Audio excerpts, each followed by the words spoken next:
Functions in math have inputs and outputs. The input in a normal CDF function is the x value, a score in a normal distribution, and the output, the y value, is the cumulative relative frequency of all the scores below that x. Inverse functions switch the inputs and outputs. So we enter a cumulative frequency amount and we get back the score at that percentile. In the case of the standardized scores, we could enter 0.8413 and get back the score of 1 because it's being at 1 standard deviation above the mean that traps 0.8413 of all scores below it. Well, it's time once again to visit the golden calculator. Golden calculator on the wall? Who's the fairest of them all? Is it me? It's me, isn't it? No, not Potato Head. The inverse normal function is also under second distribution. We go second distribution, and this time it's option 3, inverse norm.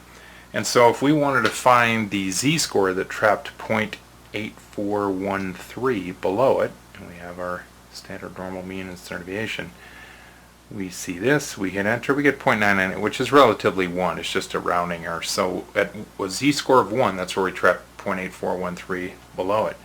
If we go back to bear weights, because we're not wearing any clothes, but this is America, baby, they got the right to bear arms.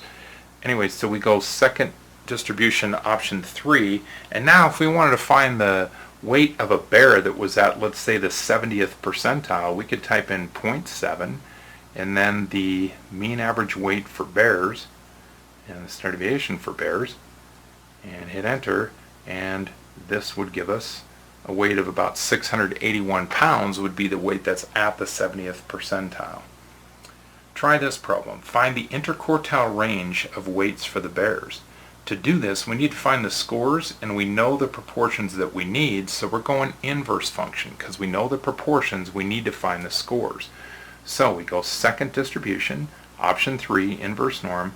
Now this time we want to trap 0.25 below a score, because that would be the first quartile.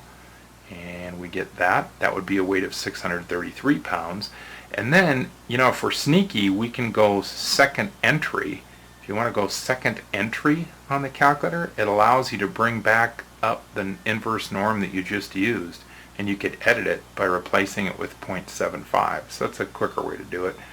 Hit enter and we get 686, or about 687. So there you go. The lower quartile is 633, the upper quartile is 687. Subtract them and you get 54. So it's about 54 pounds is the interquartile range.